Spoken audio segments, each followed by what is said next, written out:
आइए मेरे दोस्तों, आपका स्वागत है श्रीमद् भगवत गीता पाठ में। सबके मंगल की कामना करते हुए आइए शुरू करते हैं। भगवान का नाम लेकर गुरुजनों को प्रणाम करके 18 नंबर श्लोक तक हो गया था। चौथा अध्याय था, चतुर्थ अध्याय था। तब जब भगवान ने कहा कि कर्म में अकर्म और अकर्म में कर्म देखना, कर्म में अकर्म, अकर्म में कर्म देखना, ऐसा जो जानता है या जो समझ चुका है, ऐसा बुद्धिमान जो आत्म तत्व का जिज्ञासु, तो ये ऐसे करने का, इस युक्ति से, इस तरीके से करने से उसको लाभ क्या होगा, और उसकी स्तुति करते हुए कहते हैं। आइए पहले 19 नंबर श्लोक है, पहले उच्चारण करते हैं, फिर भाष्यकार जी क्या कहते हैं उस पर चलते हैं। आइए। यस्य सर्वे समारंभाः काम संकल्प वर्जिताः ज्ञान अग्नि दग्ध कर्माणम तम आहु पंडितम बुधः। ये भगवान ने कहा अर्जुन से कि जो मैंने आपको पहले कहा, कर्म में अकर्म और अकर्म में कर्म को जो देखता है, ऐसा युक्ति द्वारा जो कार्य करता है, फल को ना इच्छा करता हुआ, मोक्ष की इच्छा करता हुआ, मेरी शरणागत हुआ, जो ऐसा करता है उसका फल बताते हुए आगे कहते हैं, यस्य सर्वे समारंभा। यस्य मतलब जो ऐसा जिज्ञासु है, जो इस प्रकार जैसे कर्म में अकर्म और अकर्म में कर्म को देखने वाला है। किसमें? सर्वे समारंभा, सर्वे कर्म, जितने भी कर्म है, नित्य कर्म है, निमित्तम कर्म है, जो भी कर्म करता है वो सभी कर्मों को शुरू करता है। कैसे करता है? काम संकल्प वर्जिताः, अर्थात ना तो कोई अपनी उसकी इच्छा होती है, जो उस काम कर्म के वाले की इच्छा होती है, उसकी कोई अपनी इच्छा नहीं होती, और कोई संकल्प भी नहीं करता। इनसे रहित होकर सभी काम्य कर्मों को त्यागता हुआ, मतलब अपने लिए नहीं, परोपकार के लिए, लोक संग्रह के लिए, लोगों को शिक्षा के लिए, और ये भी आप समझे कि लोग अंतःकरण की शुद्धि द्वारा ज्ञान प्राप्ति के लिए ईश्वर के अर्पण करना, ऐसा जो करता है तो फिर उसका फल बता रहे हैं, ज्ञान अग्नि दग्ध कर्माणम। ऐसा जो जानने वाला है, इस ज्ञान रूपी अग्नि से सभी कर्माणम, जो सभी कर्म है, कौन से कर्म हैं जो अभी कर रहा है और जो पहले किए हुए हैं संचित कर्म, सभी का लिखे सर ज्ञान अग्नि दग्ध कर्माणम, जो ज्ञान अग्नि से दग्ध हो चुके, अर्थात जैसे जो संचित कर्म पड़े हैं, जो अब हो चुके कर्म, लेकिन जो प्रारब्ध मिला है वो तो भोगना ही पड़ेगा उसका। उसका नाश नहीं, संचित कर्म का, और जो कर चुके हैं बस उनका ऐसे ज्ञान रूपी अग्नि द्वारा वो कर्मों का फल दग्ध हो जाता है। वे फिर पुनः उसको, जो कहा ना पहले भी कि देह का कारण क्या है, पूर्व में किए हुए पुण्य पाप आदि, उसका कारण है ये प्रारब्ध रूप देह। वो संचित में से कुछ अंश जो प्रारब्ध बना, बाकी संचित जो पड़े हुए उसका नाश हो जाता है अगर ऐसा ज्ञान वो रखे, अनुभव रूप में भी ईश्वर के शरणागत होता हुआ भी, त्याग रूप से, त्याग रूप क्या, इच्छा ना रखे, कोई फल की इच्छा न रखे, ऐसे सारे कर्म। तम आहु पंडितम बुधा, ऐसे जानने वाले को पंडित जन, ज्ञानी कहते हैं, आत्म तत्व कहते हैं। इस प्रकार जानना चाहिए हे अर्जुन, ऐसे कहा भगवान ने।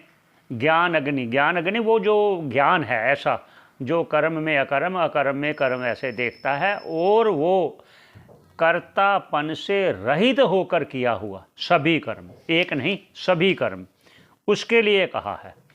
तो फिर इसके लिए और आगे उसके लिए और आगे विस्तार करके कह रहे हैं भगवान। क्या कहते हैं? 20 नंबर श्लोक, इसका भी उच्चारण करते हैं पहले, फिर जैसे भाष्यकार कहते हैं वैसे चलते हैं। त्यक्त्वा कर्म फलासंगम नित्य तृप्तो निराशयः कर्मण्यभिप्रवृत्तोऽपि नैव किंचित करोति सः। अब भाष्यकार जी कहते हैं, जो अभी कहा ना कि कोई भी काम संकल्प रहित होकर, इच्छा रहित होकर सभी कर्म जो करता है, वैसे ज्ञान के द्वारा ऐसा। और क्या कहते हैं? त्यक्त्वा कर्म फल संगः, मतलब फिर कर्मों के फल का त्याग करते हुए, और उस बुद्धि से, जो पहले कहा अकर्ता बुद्धि से, और कैसे नित्य तृप्तो, नित्य तृप्तो मतलब आप्त काम हो गया जी, आत्मा में ही रमन करने वाला है, जिसको कोई इच्छा नहीं है।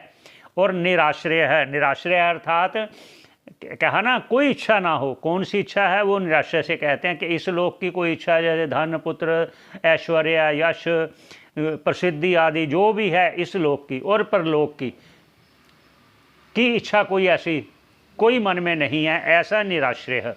कर्मण्य अभिप्रवृत्तो अपि, और वो जो ऐसा ज्ञानी है अथवा ऐसा आत्मज्ञानी है जो ऐसा आत्म तत्व में लगा हुआ है, भगवान के शरणागत है और सभी भगवान के अर्पण करने वाला है, कर्मणि अभिप्रवृत्तो हो, और फिर वो जिसने सभी त्याग दिया है पर फिर भी लोग हित के लिए, और लोग ऐसा ना समझे ये तो कुछ करता नहीं, बस बैठा खाया बस पिया मौज मस्ती किया, बस ऐसे ना समझें, इसलिए वो कर्मों को फल को ना चाहते हुए ही कर्मणि अभिप्रवृत्तो अपि, उस पर प्रवृत्त होता हुआ भी नैव किंचित करोति, वो कुछ नहीं करता। जैसे पहले कहा कर्म में अकर्म देखना, जैसे पहले कहा किंचित करोति सा, वो किंचित कुछ नहीं करता, ना एव किंचित करोति सा, वह जो ज्ञानी है जो आत्मतत्व जिज्ञासु है यह ज्ञानी है। अगर वो काम करता है, अगर कर्मों में प्रवृत्त होता है जिस प्रकार वो पहले करता था, ज्ञान प्राप्ति के बाद उसने कर्म को नहीं त्यागा इस सोच से किस सोच से कि लोगों के कल्याण हो, वो मुझे देखकर वो भी कर्म करेंगे, उनका भी अंतःकरण शुद्ध होगा, वो भी ज्ञान प्राप्ति के योग्य हो जाएंगे, ऐसा सोचकर वो अगर को करता है तो वो भी उस कर्मों के फल से लिप्त नहीं होता, अर्थात वो फिर पुनः जन्म मरने चक्कर में नहीं आता। और आगे भी कहते हैं, क्या कहते हैं 21 नंबर श्लोक, इस पर भी उच्चारण कर लेते हैं फिर आगे चलते हैं। निराशीर्य यच्चित्तात्मा त्यक्त सर्व परिग्रह शरीरम केवलम कर्म कुर्वन्नापनोति किल्बिषम। और इसका और विस्तार से भगवान अर्जुन को बता रहे हैं, क्या बता रहे हैं, निराशी अर्थात कोई भी आशा नहीं है जिसके, यत चित्तात्मा जो अंतःकरण शुद्ध हो चुका है और अपनी ये देह में कोई उसकी ममत्व नहीं रहा, अहमता ममता ख़त्म है, अहमता ममता को त्याग दिया, त्यागते हुए कर्म में लगा हुआ है। और क्या त्याग, क्या और कहते हैं आगे त्याग, पहले वो त्याग कहा फल में इच्छा ना रखेगा, और क्या कहते हैं त्यक्त सर्व परिग्रह है, और अपने लिए भी संग्रह नहीं करना। अपने लिए कहते हैं ना वो आजकल 2 दिन 4 दिन महीना क्या राशन इकट्ठा कर लो, वो परिग्रह, वो इकट्ठा करना वो नहीं करता। और जिस प्रकार कल को कुछ ऐसा ना हो, कल ऐसा ना हो, उसको देखते हुए कुछ साधनों का इकट्ठा करना, ये भी त्यक्त सर्व परिग्रह बोल दिया। सर्व परिग्रह में सब कुछ आ गया कि कुछ भी अपने लिए संचित नहीं करता, ये अर्थात वो समझिए। और क्या कहते हैं आगे, ऐसा करने से क्या और क्या होगा, तो शारीरम केवलम कर्म, शरीर को चलाए रखने के लिए जब तक प्रारब्ध है, शरीर को चलाए रखने के लिए खाना पीना रहना जो पहनना ये तो चलेगा, उसको कुर्वन्ना आपनोति किल्बिष, ऐसा करता हुआ भी शरीर यात्रा को निर्वाह करता हुआ जो वो कर्म करेगा, कुर्वन्नाप्यो करता हुआ भी ना आपनोति किल्बिष, के पाप से वो नहीं बंधेगा, अर्थात उसको पाप नहीं होगा, उसके कर्मों के द्वारा होने वाला अगर होगा तो उसको पाप नहीं होगा। क्यों उसके 2 कारण, एक तो उसका कर्तापन नहीं रहा, दूसरा ये कि वो शास्त्र से विरुद्ध जाएगा नहीं, तीसरा ये समझ लीजिए कि उसको तो पता है कि जो शास्त्र युक्त कर्म है वो तो करने हैं, इसलिए दोनों तरफ से ना प्रत्यवाय होगा ना वो निषिद्ध कर्म करेगा, इसलिए पाप से वो रहित है, इसलिए ना आपनोति ना प्राप्नोति किल्बिषः, पाप को प्राप्त नहीं होगा, ऐसा कहते हैं। और आगे फिर भगवान उसको और बताएंगे, क्या कहेंगे, इसको जो पहले कहा उसको भगवान ने पहले भी कहा कि ये 2 और दूसरे और तीसरे अध्याय में जो कहना था भगवान ने कह दिया, अब उसी 2 अध्यायों में जो कहा हुआ है उसको और विस्तार से एक एक चीज़ को समझाने के लिए अर्जुन को कह रहे हैं। ये आगे आगे चल रहा है, जैसे वो कर्म में अकर्म देखना उसका फिर फल बता रहे हैं, फिर वो कैसा कैसा वो करेगा, अपने सभी इच्छाओं का त्याग करता हुआ कर्म करेगा, उसको कोई पाप नहीं लगेगा। ऐसे विस्तार से समझाते हुए आगे चलेंगे। फिर यहीं पर विश्राम देते हैं, सबके मंगल की कामना करते हुए। सभी का धन्यवाद श्रवण करने का। आप श्रवण करते रहिए, इसका लाभ होगा होगा होगा। बहुत बहुत धन्यवाद।